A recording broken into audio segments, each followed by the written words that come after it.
한국교회의 역사는 부활절로 시작이 되었습니다.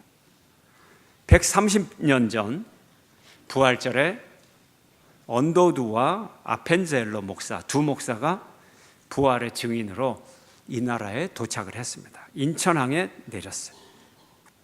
호레이스 그랜트 언더우드, 미국 장로교 선교사입니다. 1885년 4월 5일 딱 130년 전 감리교 선교사 아펜젤러와 함께 그는 인천항에 입국을 했습니다.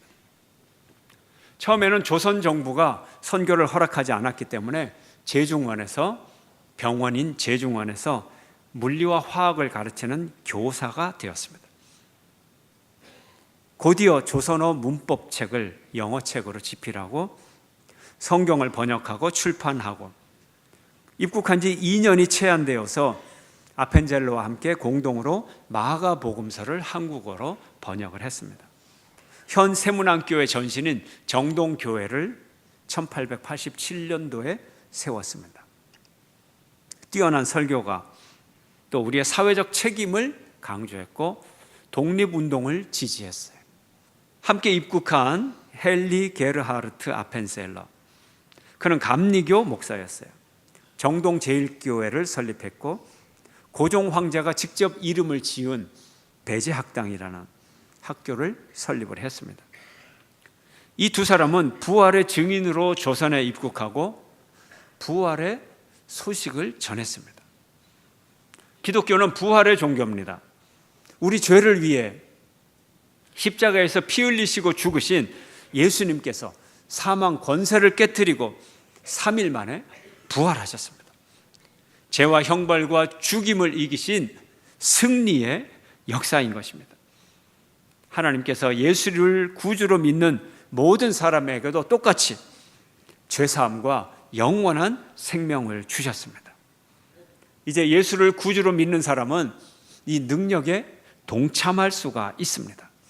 예수님이 부활하셨듯이 예수를 구주로 믿는 자는, 그 성도들은 죄사함과 영원한 생명을 얻고 육신이 죽어도 다시 부활하는 그 존재가 이제 하나님의 영광의 자리에까지 오르는 예수님처럼 영광스러운 몸을 입고 다시 살아나는 부활의 영광을 얻게 되는 것입니다. 인류 역사를 통틀어서 또 현재를 살아가는 현대인에게도 인간이 가장 두려워하는 것은 죽음입니다. 죽음은 모든 것을 허무로 만들어버립니다. 우리를 위협합니다. 맞습니다. 적어도 예수를 모르는 사람에게는 진리입니다. 그러나 예수를 믿는 우리에게는 다릅니다. 죽음이 마지막이 아닙니다. 전혀 그렇지 않아요. 우리에게는 영원한 생명이 있어요. 그러므로 우리는 죽음을 두려워하지 않습니다. 예수님은 요한복음에서 이렇게 말씀하십니다. 함께 시작. 내가 진실로 진실로 너희에게 이르노니 내 말을 듣고 또 나 보내신 이를 믿는 자는 영생을 얻었고 심판에 이르지 아니하나니 사망에서 생명으로 옮겼느니라. 아멘. 예수를 믿는 자는 사망에서 생명으로 옮겼다는 거예요. 부활의 능력을 입었다는 거예요. 그러므로 우리에게 부활의 소망이 있으므로 우리는 죽음도 두려울 것이 없어요. 우리는 천국 소망으로 살아갑니다. 천국 소망이 없이 사는 사람들은 어떤가요? 이 세상이 전부니까 어떻게 되나요? 이 세상이 전부니까 이거를 붙잡는 거예요. 너무 집착을 하게 되는 거예요. 수단과 방법을 안 가리고 소유하고 지배하고 또 안락을 위하여 추구합니다. 오직 기회는 이 세상밖에 없으니까, 이 세상이 끝나면 아무것도 없으니까 이 세상에서 행복해야 되는 거예요. 또 어떤 사람은 너무 태만하게 살아갑니다. 세상에서 아무리 발버둥 쳐봐야 죽으면 끝인데 뭘 허무한 인생이요. 발버둥 쳐봐야 아무 일도 없어요. 예. 죽으면 끝인데요. 뭘 그렇게 잡으려고 발버둥을 치느냐. 될 대로 되라. 예. 그렇게까지 살아가는 사람이 있죠. 그러나 부활의 소망을 가진 자들은 올바르게 살아갑니다. 이 세상에 열심히 살아가지만 집착하지 않고 여유 있게 살아가요. 허무하게 끝나지 않는 부활의 생이 또 있기 때문에 그런 거예요. 부활이 없으면 무슨 의미가 있겠어요? 오늘 보면 사도 바울은 이렇게 말하죠. 함께 시작. 만일 그리스도 안에서 우리가 바라는 것이 다만 이 세상의 삶뿐이면 모든 사람 가운데서 우리가 더욱 불쌍한 자니라. 이 세상밖에 없다면 뭘 그렇게 하나님을 믿겠다 그러고 선한 삶을 살겠다 그러고 약속을 붙잡겠다 그러고 그게 무슨 의미가 있느냐는. 그러나 하나님은 반드시 죽음 이후의 삶을 우리에게 예비해 주셨기 때문에 우리 성도들에게 죽음이라는 것은 잠시 잠자는 거라는 거예요. 초월의 세계로 가기 위한 관문이라는 거예요. 과정이라는 거예요. 그래서 우리도 두려워요. 한 번도 경험해 보지 않았으니까. 약간 두렵지만 그러나 하나님의 약속이 있기 때문에 우리가 희망을 가지고 견딜 만한 것, 이게 죽음이라는 거예요. 과정이라는 거예요. 오늘 본문의 고린도전서의 저자 사도 바울 역시 부활의 증인입니다. 어떻게? 그가 부활의 증언을 받았기 때문에 증인이 됐어요. 함께 읽어볼까요? 시작. 내가 받은 것을 먼저 너희에게 전하였노니 이는 성경대로 그리스도께서 우리 죄를 위하여 죽으시고 장사 지낸 바 되었다가 성경대로 사흘 만에 다시 살아나사. 바울 자신도 다른 사람의 증언을 듣고 부활을 믿었고 또 구약의 성경의 예언을 듣고 이것을 믿게 되었다는 거예요. 그래서 믿었는데 이 부활을 실제로 경험한 증인들이 있다는 거예요. 증인은 뭐예요? 경험한 거잖아요. 경험. 5절부터 이 증인들을 말하고 있어요. 함께 시작. 게바에게 보이시고 후에 12제자에게와 그 후에 500여 형제에게 일시에 보이셨나니 그 중에 지금까지 대다수는 살아있고 어떤 사람은 잠들었으며 그 후에 야고보에게 보이셨으며 그 후에 모든 사도에게와 맨 나중에 만삭되지 못하여 난 자 같은 내게도 보이셨느니라. 이렇게 부활이 증인이 있다는 거예요. 경험한 사람이 있다는 거예요. 맨 처음에 예수님의 부활을 경험한 사람 누굽니까? 무덤을 처음 찾아간 막달라 마리아와 다른 여자 여러 명, 그리고 이후 베드로, 12제자, 500명의 제자, 야고보와 다른 사도들, 그리고 사도 바울에게까지 알려지게 되었던 것입니다. 사도 바울, 부활의 소식을 믿었나요? 안 믿었나요? 처음에는 믿지 않았던 사람입니다. 부활을 믿는 사람을 박해하던 사람이었어요. 그런데 이 사람이 변했어요. 어떻게 해요? 9절 말씀 함께 시작. 나는 사도 중에 가장 작은 자라.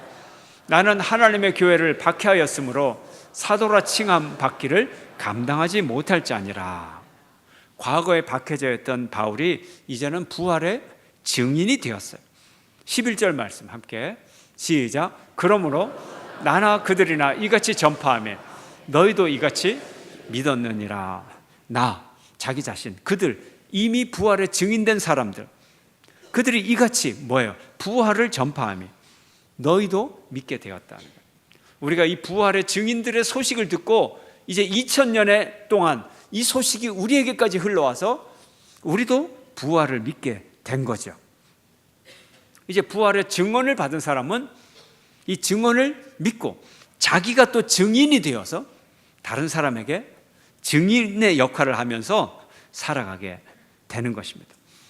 예수 그리스도의 부활은 우리가 세상을 향하여 크게 외칠 소식이라는 거예요. 크게 외칠 소식이라. 마음으로만 예수님은 부활하셨어요, 이럴 것이 아니라 세상을 향하여서 예수님은 부활하셨다, 이렇게 외칠 소식이라는 거예요. 어떻게 죽은 사람이 다시 살아났느냐, 이런 반박을 받을지라도 우리가 크게 외칠 복음의 핵심이라는 거예요. 핵심이라는 거예요.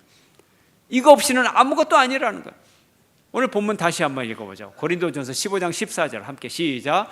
그리스도께서 만일 다시 살아나지 못하셨으면 우리가 전파하는 것도 헛것이요 또 너희 믿음도 헛것이라는 거예요. 이게 핵심이라는 거예요. 여러분 착하게 삽시다. 그리스도의 보혈을 믿으십시오. 십자가를 믿으십시오. 이 땅에 우리가 하나님 나라를 이루어야 됩니다. 이렇게 윤리적으로 살아가야 됩니다. 이웃을 섬기면서 삽시다. 아무리 얘기를 해도 부활이 그 속에 없다면, 부활을 믿지 않는다면 이게 다 헛거라는 거예요. 그런데 예수님은 부활하셨습니다. 이거를 믿으면 그 다음에 예수님의 십자가와 보혈과 이 땅에 하나님 나라를 위한 삶과 또 아름다운 삶, 섬기는 삶, 이것이 다 의미가 있고 이것이 진짜가 된다는 거예요. 그러니까 부활의 소식이 없으면 생명이 없는 복음이 되는 거예요. 껍데기 복음이 되는 거예요. 그럴듯하지만 생명이 없다는 거예요. 그러나 부활은 생명이잖아요. 부활이 있으면 생명이 있는 복음을 우리가 전하게 되는 것입니다. 부활의 복음은 죄와 죽음에서 갈망하는 영혼들에게, 상한 영혼, 지친 영혼, 시리에 빠진 영혼, 방황하는 사람들, 죄악에 빠진 사람들에게 우리가 전해야 할 생명의 소식인 것입니다. 오직 부활하신 예수님께서만 사람을 구할 수 있기 때문에 그래요. 그런데 세상 사람들은 뭐라 그래요? 부활을 증명하라 그래요. 증명하라. 우리가 부활을 증명하려면 우리가 그걸 반복할 수 있어야 되는 거예요. 그건 물리학 실험에나 가능한 거예요. 증명은. 우리는 예수님의 이 부활을 증명할 수 없어요. 왜요? 하나님이 하신 일이기 때문에. 증명할 수 없기 때문에 뭘 해야 돼요? 증언하는 거예요. 만약에 초대교회 마리아가 말이죠, 막달라 마리아가 무덤에 갔을 때 요즘처럼 스마트폰이 있으면 말이죠, 천사가 나타났을 때 천사님 잠깐 인증샷 찰칵 뭐 이러면 뭔가 혹시 증명이 될 수 있을까? 증거가 될 수 있을까? 그래서 우리는 믿을 만한 증인을 통하여 이 부활의 소식을 듣고 믿게 되는 것입니다. 그래서 증인이 돼야 돼요. 과거에 부활한 이 예수님은, 우리는 하나님이 그를 부활하게 했기 때문에 증언의 소식을 듣는 것이고, 그리고 우리가 부활할 거라고 하는 미래에 대한 믿음은 이건 고백하는 거예요. 증명하는 게 아니라 고백하는 거예요. 미래에 하나님이 하실 일이기 때문에, 우리 마음대로 되는 일이 아니기 때문에 이 믿음의 본질을 알아야 되는 거예요.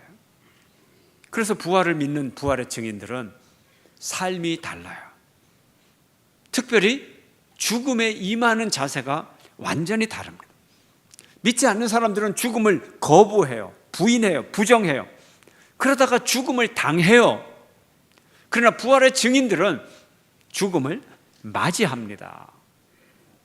두렵지 않아요. 이게 중요한 거예요. 죽음을 당하는 것이 아니라 죽음을 맞이한다는 거예요. 왜요? 죽음 너머에 부활이 있기에, 부활을 맞이할 수 있기 위해서 죽음을 맞이하는 거예요. 죽음이 두렵지 않아요. 예수님이 그러셨어요. 예수님이 십자가를 두려워하지 않았어요. 예수님은 십자가를 피할 수가 있었어요. 그렇지만 예수님은 십자가의 길을 걸어가셨어요. 그리고 십자가를 지셨어요. 사흘 만에 부활하실 것을 알았기 때문에. 그래서 예수님의 십자가 예언에는 반드시 인자가 고난을 받고 십자가에 달리며 사흘 만에 부활하리라, 이게 한 세트가 되어 있는 거예요. 그냥 내가 십자가에 달려 죽으리라, 그리고 부활할 똥말똥 그건 나도 모른다, 이렇게 말씀하시지 않고 예수님의 예언은 항상 십자가와 사흘 만에 부활이 한 세트가 되어서 함께 예언을 하셨던 거예요. 이 점을 우리는 기억을 해야 되는 거예요. 이제 이 신앙의 증언들, 증인들, 초대교회 우리 믿음의 조상들, 그들은 부활의 증인들이기 때문에 부활의 생명으로 그들은 살아갔어요. 예수님을 증거했어요. 폴리캅이라고 하는 믿음의 조상이 있어요. 서머나 교회의 주교였어요. 사도 요한에게 직접 배우고 그 사도 요한의 제자고, 사도 요한이 그를 감독으로 임명했어요. 그는 큰 존경받은 열정적인 교회 지도자였습니다. 그를 사도교부라 그래요. 사도교부는 뭐냐면 사도에게 배운 지도자를 사도교부라 그래요. 사도는 예수님한테 직접 배웠잖아요. 그리고 예수님한테 직접 배운 제자들이 많아요. 그 제자들에게 배운 사람, 제자의 제자, 예수님을 직접 보지는 못했지만 그래도 예수님을 직접 만나서 배운 제자의 제자, 이게 사도교부인데 그 권위가 대단하죠. 폴리카본 편지에서 이렇게 말을 합니다. 함께 읽어볼까요? 함께 시작. 여러분이 복된 이냐시우스와 조시무스와 루푸스뿐만 아니라 여러분 가운데 다른 사람들, 그리고 바울과 그 밖에 다른 사도들에게서도 직접 본 모든 인내를 행할 것을 권고합니다. 주님의 고난에 참여한 그들에게는 주님 곁에 그들의 자리가 마련되어 있다는 것도 확신해야 합니다. 먼저 순교를 당한 이냐시우스, 조시무스, 루푸스, 사도 바울, 이 모든 사람들은 자리가 어디 있다고요? 주님 곁에 그들의 자리가 있다. 뭘 뜻해요? 부활했다는 거예요. 부활해서 주님과 함께 있다는 거예요. 부활의 은총을 말하고 있는 겁니다. 순교자의 순환은 주님의 순환에 동참하는 거예요. 순교는 주님의 순환에 동참함으로 주님께서 부활하셨듯이 우리 그리스도인들도 부활하게 되는 거죠. 영원한 생명을 누리게 되는 것입니다.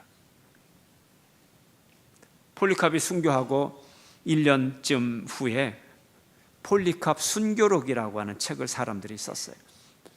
이제 죽어가는 그 폴리캅이 어떤 모습으로 죽었는지 폴리캅의 이야기를 1년도 안 됐으니까 자세하게 묘사를 했습니다. 주후 156년경에 아시아 지방에 박해가 심하게 일어났습니다. 로마 군인은 당시 교회 서머나 교회 지도자였던 폴리캅을 체포합니다. 폴리캅이 충분히 도망갈 수 있었어요. 그런데 도망가지 않았어요. 체포하러 온 그 로마 병사들에게 아주 융숭한 식사를 잘 대접을 합니다. 그리고는 한 가지를 부탁을 합니다. 내가 기도를 좀 할 테니 기다려 달라고. 기도하겠다고. 이때 폴리캅의 나이가 86세였어요. 그래서 로마는 생각하기를 86세 된 할아버지를 죽여야 무슨 이익이 있겠는가. 차라리 그를 배교하게 하자. 온갖 유혹을 다 했어요. 고문도 했어요. 그리고 이렇게 제안을 합니다. 그리스도를 한 번만 저주해라. 내가 그리스도를 저주한다 한마디만 해라. 그러면 석방할 수 있다. 이 말에 폴리캅이 이렇게 대답을 합니다. 함께 읽겠어요. 시작. 나는 평생 동안 그분의 종이었고 주님은 나에게 단 한 번도 서운하게 해주신 적이 없었어. 그런데 나를 구원해 주신 왕을 이제 와서 어떻게 부인할 수 있겠소? 평생을 주님을 따라갔던 폴리캅의 고백인 것입니다. 사나운 짐승의 협박, 사형의 협박, 화형의 협박, 거기에 굴복하지 않았습니다. 결국은 잔인하게 화형을 선고받았습니다. 이제 나무를 쌓고 나무 위에 폴리캅을, 나무를 세우고 거기에 폴리캅을 매달았어요. 그리고 밑에 불을 붙였어요. 불길이 활활 타올라 위로 올라가는데 이 불길이 폴리캅을 태우지를 못하는 거예요. 불길이 폴리캅을 피해가는 거예요. 그래서 순교록에는 불길이 항아리처럼 이렇게 퍼졌다. 폴리캅을 태우지를 못해. 퍼져가는, 피해가는 거예요. 아무리 불을 지펴도 폴리캅에게 불꽃이 가지 않아요. 이제 사형장의 형리가 화형으로 폴리캅을 죽이는 것을 포기하고, 그러고는 그는 칼을 뽑아서 잔인하게 폴리캅을 찔렀습니다. 오늘날 성도들도 앞서 신앙을 증거한 그런 순교자들을 기리면서 오늘 우리에게도 순교의 상황이 닥치더라도 바로 이 선배 순교자들의, 선배 신앙인들의 이 용기를 본받고 순교까지, 죽음까지 이겨내는 그들의 믿음과 힘을 달라고, 용기를 달라고 우리도 하나님 앞에 기도할 수 있어야 되는 것입니다. 우리는 부활을 바라보기 때문에 그래요. 죽음과 십자가는 과정입니다. 그 과정을 통과해야 부활이 있어요. 그리고 부활이 있기에 죽음을 맞이할 수 있고 죽음을 통과할 수가 있는 것입니다. 우리 기독교가 뭐예요? 복음이 뭐예요? 사도 바울은 부활이 없다면 우리가 믿는 것이 아무것도 아니라 그랬어요. 부활이 없다면 복음이 아니라 그랬어요. 부활을 믿는 자의 삶은 다릅니다. 오늘 지구촌의 역사를 보십시오. 종교의 문제로 얼마나 잔혹한 일들이 벌어집니까? 종교가 원래 그런 겁니까? 종교가 사람 죽이는 겁니까? 종교의 명예가 무엇입니까? 종교의 명예는 사랑으로 가장 아름답게 나타날 수가 있는 거예요. 이게 복음이에요. 무슨 명예가? 종교의 명예가 더럽혀졌다고 수많은 사람들을 죽이고 그것이 영웅이 되고 그리고 저 세상에 가서 가장 높은 자리에 앉을 수 있다. 이게 무슨 종교입니까? 이건 이 세상에서 그것을 이용하는 정치 세력에 이용당하는 이데올로기에 불과한 거예요. 기독교는 그런 종교 아니에요. 복음은 그런 거 아니에요. 복음의 진정한 승리는 사랑에 있는 거예요. 복음의 진정한 승리는 사랑에 있는 거예요. 진정한 복음의 명예는 사랑에 있는 거예요. 평화에 있는 거예요. 구원에 있는 거예요. 다른 사람을 살인함으로써 명예를 높일 수 없습니다. 절대 그런 일은 있을 수 없습니다. 도리어 십자가 지고 도리어 주를 따라갈 때 거기에 복음의 능력이 있는 것입니다. 이것이 하나님이 원하시는 것입니다. 무슨 힘으로 그걸 감당할 겁니까? 무슨 힘으로 그렇게 살아갈 겁니까? 어떻게 복수의 힘을 이기고 어떻게 마음속에 있는 증오의 힘을 이길 겁니까? 오직 부활의 신앙이 있을 때 속으로부터 올라오는 어마어마한 복수와 증오심이 있을지라도 부활의 신앙이 있는 자는 사랑으로 이것을 억누를 수 있고 이길 수 있는 거예요. 부활의 능력, 이것이 우리를 살리는 거예요. 이것이 인류에게 평화를 주고 이것이 인류에게 생명을 줄 수 있는 거예요. 그러므로 부활의 소식을 전해야 되는 거예요. 부활의 소식을 전하는 여러분 되시길 축원합니다. 이게 해결책이에요. 우리가 부활을 확실히 먼저 믿읍시다. 그리고 우리가 부활의 믿음을 전합시다. 결코 이 세상의 삶이 허무로 끝나지 않음을 전합시다. 믿읍시다. 죽음이 모든 인생의 끝이 아님을 전합시다. 그러므로 이 세상은 의미 있게 살 만한 가치가 있는 것임을 전합시다. 십자가를 질 만한 가치가 있음을 전합시다.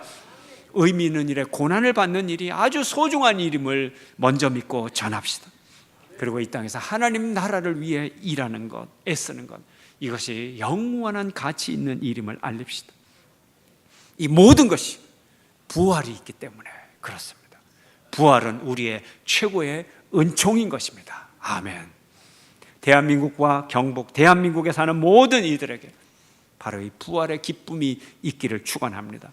부활의 소망으로 충만케 되고 그 믿음으로 살아가고 새로운 생명으로 충만한 부활절이 되기를 주의 이름으로 축원합니다.